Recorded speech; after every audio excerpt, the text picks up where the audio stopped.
Assalamualaikum warahmatullahi wabarakatuh. Halo teman-teman semuanya, kali ini kita akan belajar tentang sistem kardiovaskuler, yaitu sistem peredaran darah pada manusia.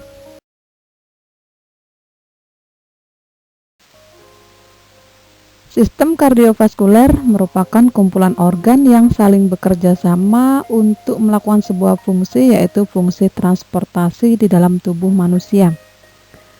Nah, fungsi utama dari sistem kardiovaskuler ini adalah untuk mentransportasikan darah dan zat-zat yang dikandungnya ke seluruh bagian tubuh.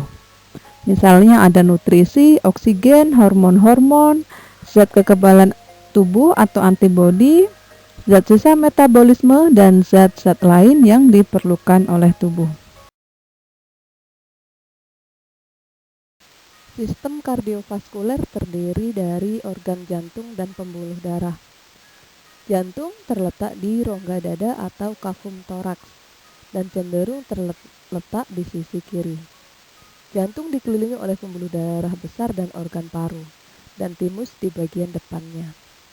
Jantung pada orang dewasa beratnya untuk perempuan sekitar 250 sampai 300 gram. Sedangkan pada laki-laki sekitar 300 sampai dengan 350 gram.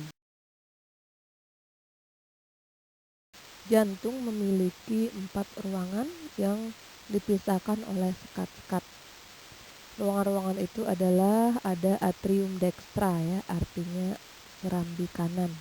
Kemudian ada atrium sinistra, itu adalah serambi kiri. Kemudian di bawahnya ada namanya ventricle, ya, yang sebelah kanan kita sebut sebagai ventricle dextra atau bilik kanan. Sedangkan yang kiri disebut sebagai ventricle sinistra atau bilik kiri.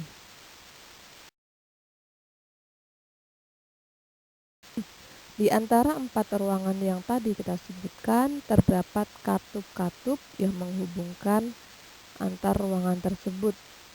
Yang pertama ada katup yang membatasi ventricle kanan dan atrium kanan, yaitu katup tricuspidalis. Kemudian yang sebelah kiri ada katup bicuspidalis atau katup mitral. Ini adalah katup yang menghubungkan antara atrium sebelah kiri dan ventricle sebelah kiri. Kemudian ada katup yang menghubungkan antara ventricle kanan dengan arteri pulmonalis, yaitu katup semilunaris. Kemudian katup yang menghubungkan antara ventricle kiri dengan aorta adalah katup semilunaris aorta. Setelah tadi kita mempelajari ruangan dan katup yang memisahkan ruangan-ruangan tersebut, sekarang kita melihat ke lapisan-lapisan dinding jantung. Di sini ada endokardium, ya.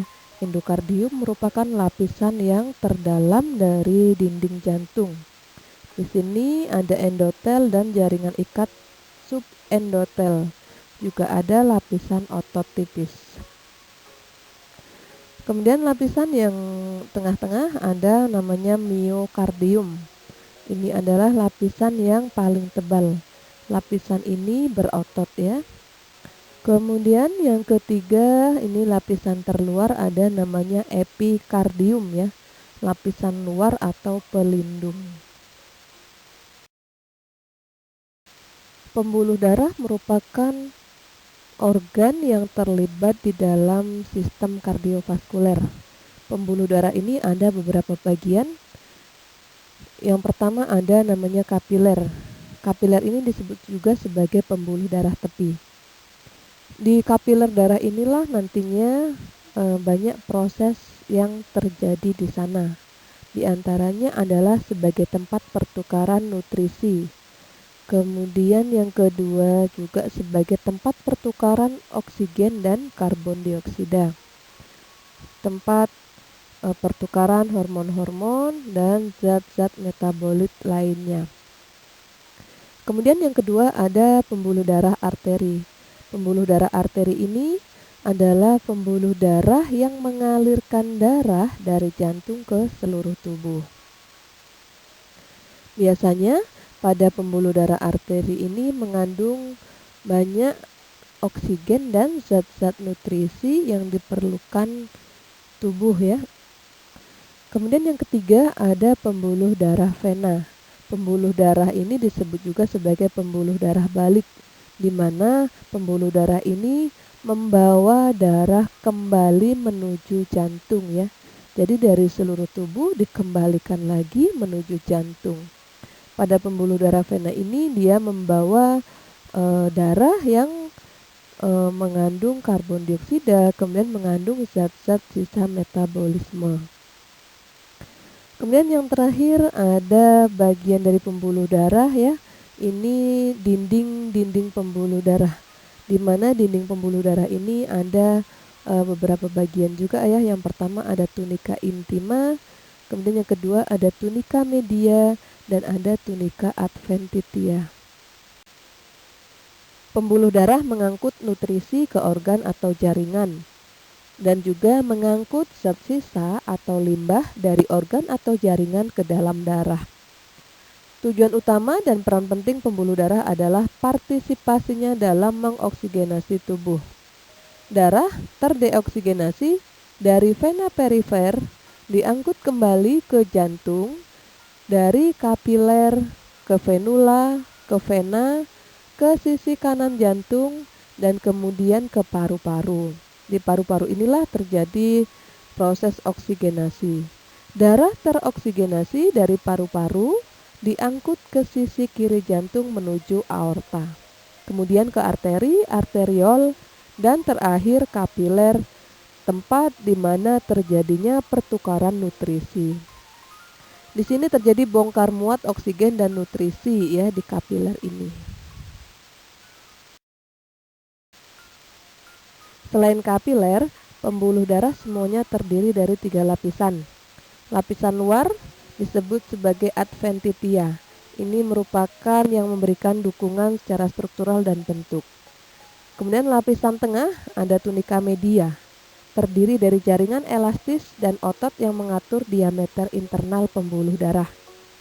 Kemudian yang terakhir ada lapisan paling dalam, ini adalah tunika intima, yang terdiri dari lapisan endotel yang menyediakan jalur tanpa gesekan untuk pergerakan darah. Sistem pembuluh darah perifer. Ini adalah mencakup semua pembuluh darah yang ada di luar jantung. Diklasifikasikan sebagai berikut: aorta dan cabang-cabangnya, yang meliputi arteriola, kapiler, venula, dan vena. Fungsi dan struktur setiap segmen sistem pembuluh darah perifer bervariasi tergantung pada organ yang disuplainya.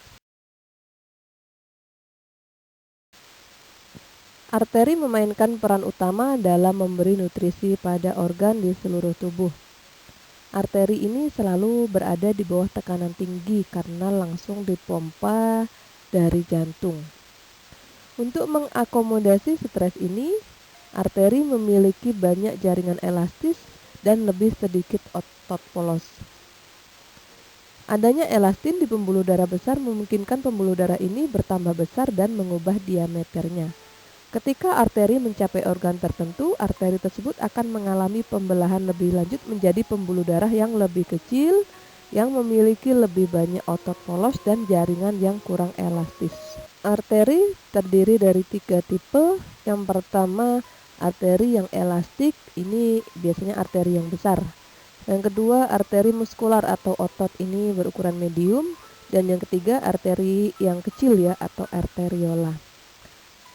Arteri elastis adalah arteri yang paling dekat dengan jantung. Ini adalah arteri aorta dan pulmonal yang mengandung lebih banyak jaringan elastik di tunika media dibandingkan arteri otot. Ciri arteri elastis ini memungkinkan arteri mempertahankan gradien tekanan yang relatif konstan meskipun jantung memompa secara konstan. Yang kedua ada arteri muskular atau otot. Arteri otot termasuk arteri yang diberi nama anatomi seperti arteri brachialis, arteri radialis, dan arteri femoralis. Arteri otot mengandung lebih banyak sel otot polos pada lapisan tunika media dibandingkan arteri elastis. Yang ketiga, arteriola. Arteriol ini memasok darah ke organ, terdiri dari otot polos. Sistem saraf otonom mempengaruhi diameter dan bentuk arteriola. Arteriola ini merespon kebutuhan jaringan akan lebih banyak nutrisi atau oksigen. Arteriol memainkan peran penting dalam resistensi pembuluh darah sistemik karena kurangnya jaringan elastik yang signifikan pada dindingnya.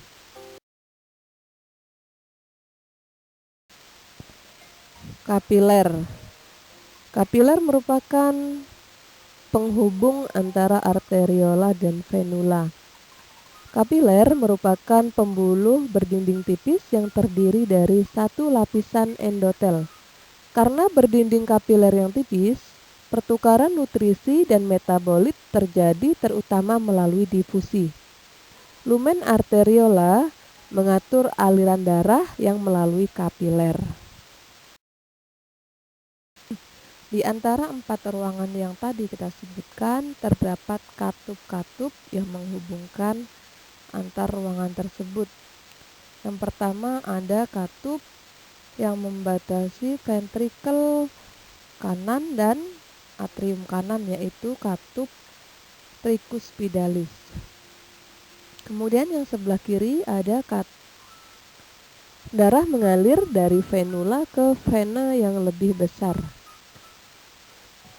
Di arteri, tekanan vena rendah, vena berdinding tipis dan kurang elastis.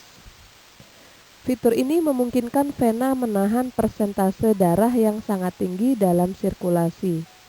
Sistem vena dapat menampung sejumlah darah pada tekanan yang relatif rendah.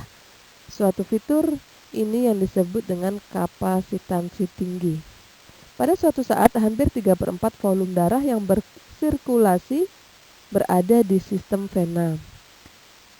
Kita juga dapat menemukan katup satu arah di dalam vena yang memungkinkan aliran darah menuju jantung dalam arah maju, tidak kembali ke sebelumnya. Kontraksi otot membantu aliran darah di pembuluh darah kaki. Aliran darah ke depan dari ekstremitas bawah menuju jantung. Juga dipengaruhi oleh perubahan pernafasan yang mempengaruhi gradien tekanan di rongga perut dan dada. Perbedaan tekanan ini paling tinggi selama inspirasi dalam. Namun perbedaan tekanan kecil dapat diamati selama perubahan siklus pernapasan. Pembuluh darah vena terdiri dari 2 jenis, yaitu pembuluh darah vena tubuh dan vena paru-paru atau pulmonalis. Fungsi vena tubuh adalah membawa darah yang tinggi karbon dioksida dari seluruh tubuh kembali menuju jantung melalui serambi kanan. Kemudian darah yang berasal dari kepala dan kedua tangan akan bermuara di pembuluh darah vena besar atau vena cava superior. Sedangkan darah yang datang dari perut dan kedua kaki akan berkumpul di pembuluh darah vena cava inferior.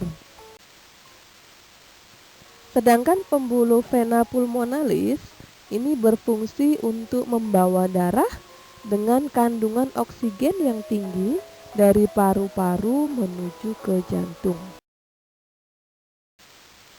Nah, sekarang kita pelajari tentang perbedaan arteri dan vena. Kita lihat perbedaannya berdasarkan ciri-ciri. Coba kita perhatikan gambar berikut ini. Kita lihat dari dinding pembuluh darahnya. Pada arteri, dinding pembuluh darahnya tebal dan dia bersifat elastis.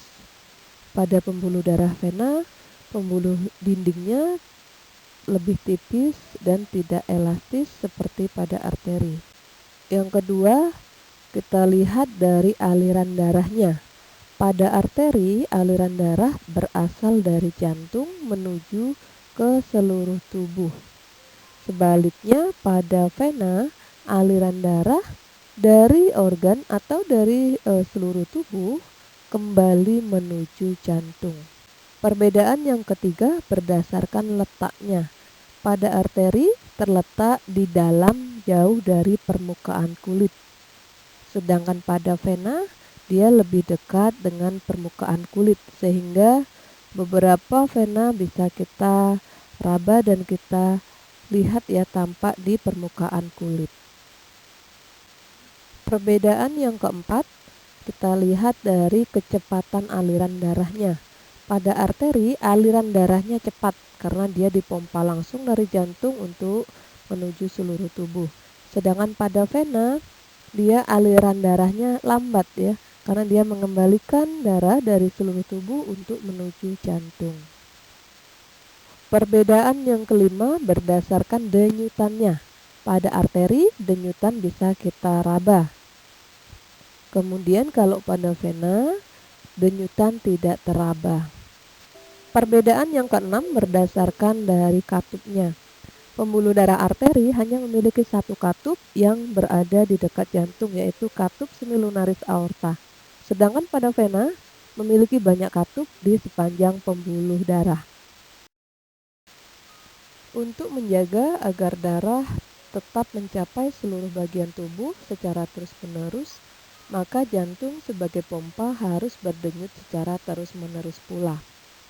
Denyutan jantung ini diatur oleh sistem saraf otonom yang berada di luar kesadaran manusia atau di luar kendali manusia, sehingga manusia tidak dapat mengatur denyutan jantung sesuai dengan kehendaknya. Sistem kardiovaskuler merupakan sistem tertutup, artinya darah yang ditransportasikan akan berada di dalam jantung dan pembuluh darah, tidak dialirkan keluar pembuluh darah. Jumlah darah yang mengalir dalam sistem sirkulasi pada orang dewasa mencapai 5-6 liter. Sirkulasi sistemik adalah aliran darah yang berasal dari ventrikel kiri melalui aorta beredar ke seluruh organ dalam tubuh. Aliran ini membawa darah yang kaya akan oksigen, nutrisi, hormon, dan zat-zat lainnya yang diperlukan oleh tubuh. Kemudian zat sisa metabolisme akan dibawa kembali menuju ke jantung melalui pembuluh darah vena.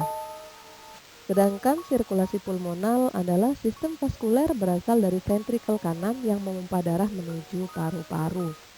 Jantung memompa darah ke paru-paru ini untuk melepaskan karbon dioksida dan mengambil oksigen yang baru dari proses pernapasan, sehingga darah menjadi kaya akan oksigen.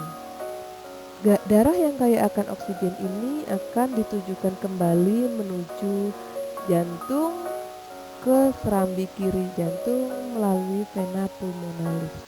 Darah bersirkulasi dalam sistem sirkulasi sistemik dan sirkulasi pulmonal.